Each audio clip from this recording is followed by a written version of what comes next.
So, up your kilt, and we've got a new instrument in today for some service. And on the workbench today we have a Jackson Rhodes. This is the Jackson Rhodes Standard Professional, and it's just in for a bit of TLC. It needs a good bit of a clean up, and we're going to do a setup on it and set the instrument up to operate in a drop B tuning. So we'll take you through the process and just show you exactly what we're going to do. So just having a quick overview of the instrument, we can see the trem is all the way up. It's wow, that needs a bit of adjustment, and we've got a missing control knob here. We've got some screws missing on the pickups, and I think there's something up with the pickup rings there we'll have to take a look at. Fretboard doesn't seem too bad, and the frets look in reasonable good condition. We're missing our locking part of our nut here as well. We may have to try and see if we can take a look at that. And it's being strung up quite interesting, as in the strings are going around the top of the tuners there for some reason. But other than that, the instrument itself isn't in bad condition. The usual dings and scrapes that these kind of guitars get, but nothing too much to worry about. Got our output jack over here, but we'll test all the electronics and we'll do our usual. As I said, we'll go through the whole setup and we'll see how we get on.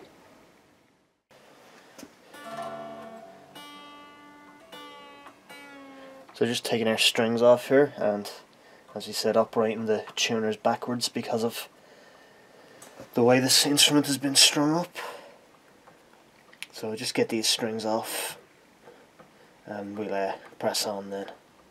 This is confusing, having to do the tuners two different ways as we undo it.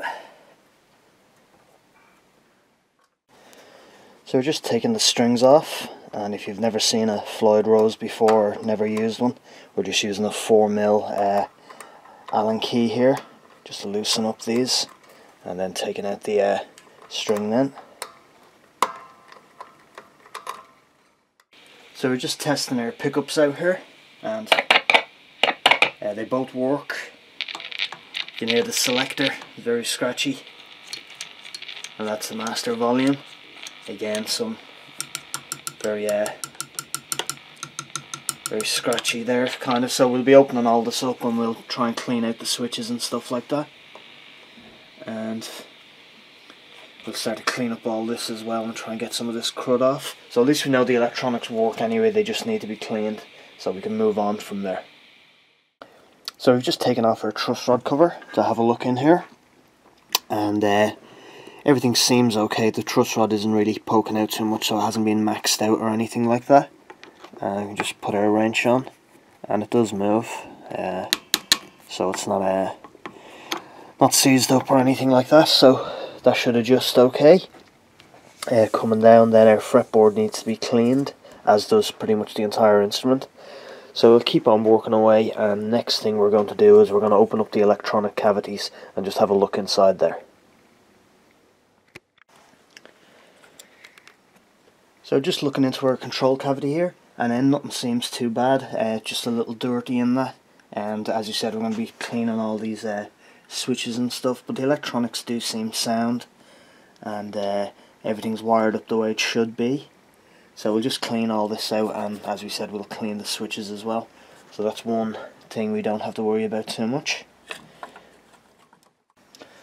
So just taking off our back plate here, and everything looks okay. 3 springs, our ground wire, yeah, everything seems okay.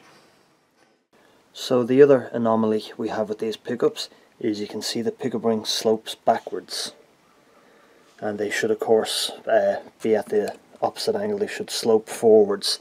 So I think whenever these pickups were last messed with, somebody put these rings on facing the wrong way, so we'll reverse those as well.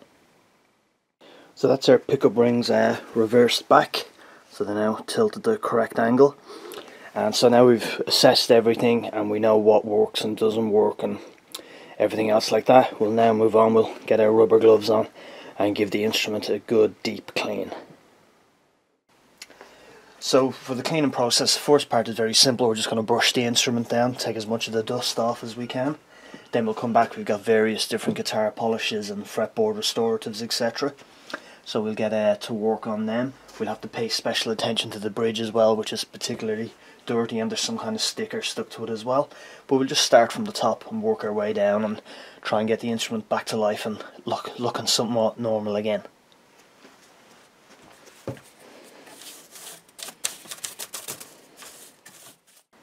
So we're just starting to clean our fretboard here, and we're just taking a razor blade and we're very lightly going over the surface just to scrape off some of the dirt and rubbish that's built up over the years. And so we just go along the entire fretboard now and do all these, and then we'll come back with some proper deep cleaning. So we're just taking some Crimson Guitars fretboard and finish cleaner, and we're just really working it into the fretboard here with just a toothbrush, just to really try and clean up as much as we can. And it's definitely having a good effect on it. We're seeing a lot of the rubbish come off here now. And again, we'll just continue on to do this for the entire fretboard, and then we'll come back and give it another quick wipe and clean and then oil it. So we're just wiping down the fretboard here, and as you can see, that's exactly why we always say you need to wash your hands before you start playing. Stop. And now we're just going to oil up the fretboard, and we'll probably come back and end up doing this again just before we're finished. But the difference really is night and day from just giving the fretboard a quick clean and a quick oil. It just really does transform the wood back to the way it should be. So we're just moving on to cleaning up our bridge here, and we've got a sticker of some kind stuck over here, so I'm just trying to see, can we safely take this off?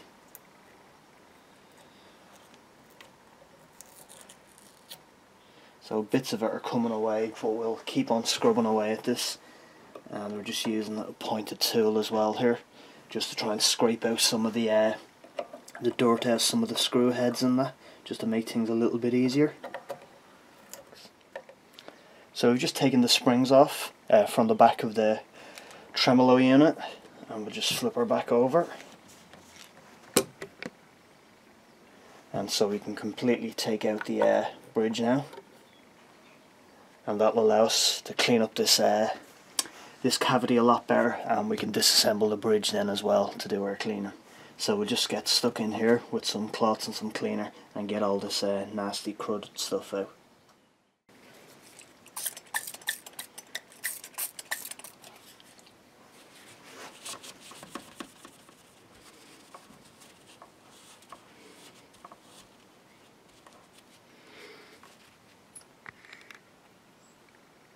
So that's what's coming out of the bridge cavity at the moment.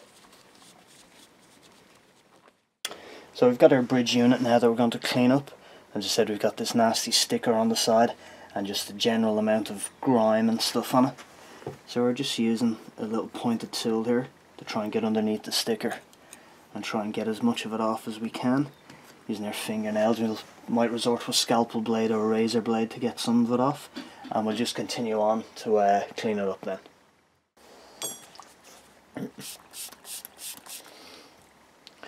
And so we've got the sticker off the side, and you can actually read it says Jackson under there, and so we're just continuing on to brush away as much of the rubbish as we can and try and get this looking a little bit cleaner. So we're just moving on to our frets now, and we've just checked them all, and then we've one or two high spots here and there, and there's a few little divots as well in our lower frets here. So what we're going to do is we're going to level all the frets and then come back and crown them and do all our edges and stuff and polish them up. So it's going to get a full fret job. I'm not going to go into it in complete detail here. We've covered it in some other videos, and there's plenty of videos out there as well covering the exact process. But we're just going to quickly now mark all our frets, and then, as I said, level, crown and polish, and we'll just show you some of the process as we go through it. So just very quickly on our fret leveling, we've taped off the fretboard and we've just ran a marker over all the frets. So we're just going to use our fret leveling file here,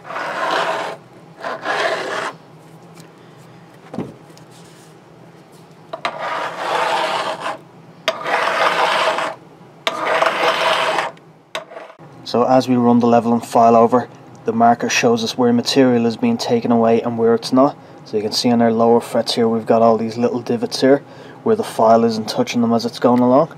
So we just keep going along until we get rid of all those divots and we know all the frets are all level with each other.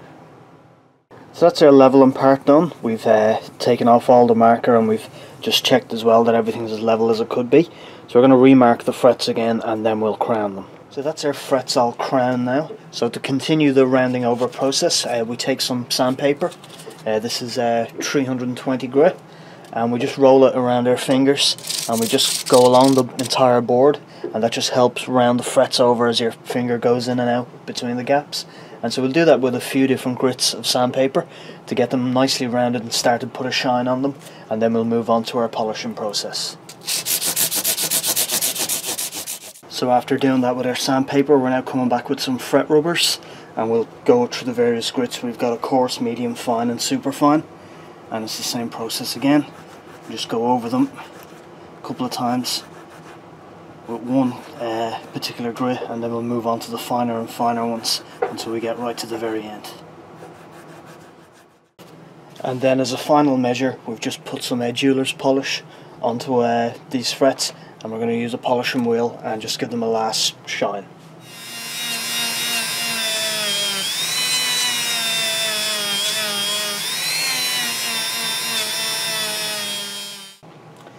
So that's our frets levelled, crowned and polished, and looking very nice. And we've oiled our fretboard, we've cleaned up the instrument. So next what we're going to do is string her up and get ready to set up the Floyd Rose bridge and adjust their action and intonation, etc. So first things first is we'll be clipping the ends off the strings and our ball ends as well for use in this Floyd Rose. So that's the first thing we'll do.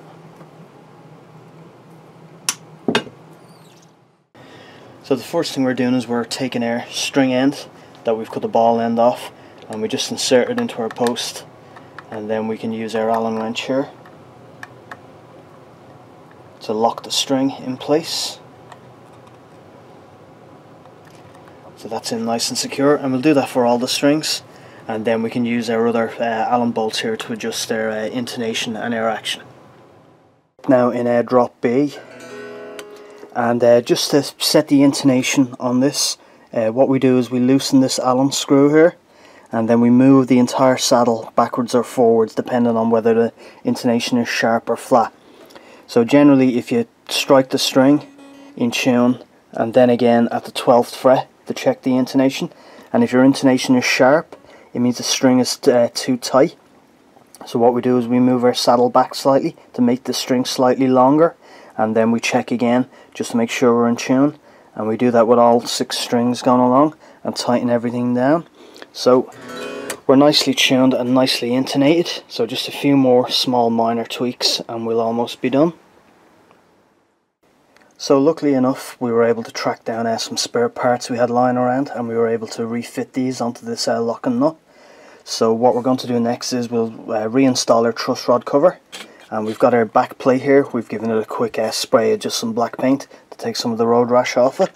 So as you said, our truss rod cover will go back, and we'll put our back plate back, and then we'll just give the instrument a final clean down.